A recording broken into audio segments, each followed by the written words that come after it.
Did men exist before Adam and Eve? Well, since in the Catholic faith Adam and Eve are the first real man and woman, endowed with a spiritual soul, one can ask what science says about it.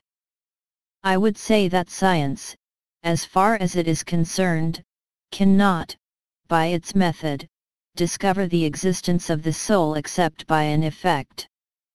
By its effect. Namely that when appear clearly organized graves for survival after death.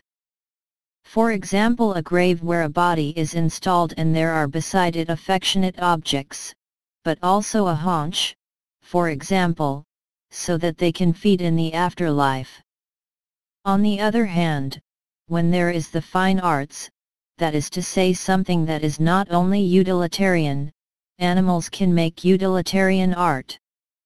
Use tools to catch, for example, chimpanzees catch ants by dipping a stick in the anthill. When there are fine arts that express either the sacred or the beauty, there is proof of the existence of the spiritual soul. What does science say about hominids? Well, they have existed for millions of years, and their existence, which may begin with Australopithecus, Homo erectus, and Homo habilis, does not involve a spiritual soul. They are very good animals. To the point that some can even keep fire and use it. But fire is something utilitarian. So then there are the Neanderthals, and here we can ask, do not they have spiritual? While they exist well before the arrival of the modern man that we are.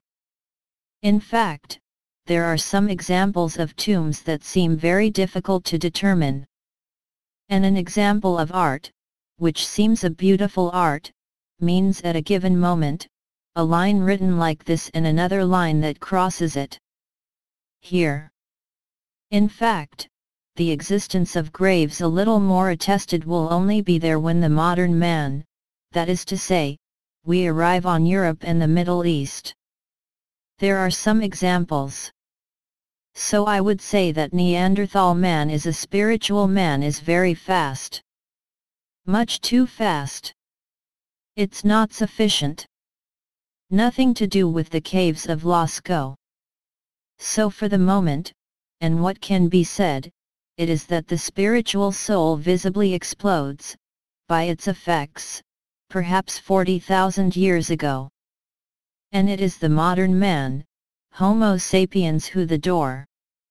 But before modern man, obviously there are hominids that are animals, who have no spiritual soul. The most powerful animals you can imagine. With a social life, with an affectivity. But no spiritual thought. This intelligence makes us go beyond present time, and this will capable of free acts that go beyond mere affectionate feelings. This scientific observation, moreover, makes it possible to understand that visibly with regard to the body of man, as Pope John Paul II says in his address to the Academy of Pontifical Sciences, in 1996, that visibly the body of man, God has used a pre-existing life in the animal world to infuse his spiritual soul.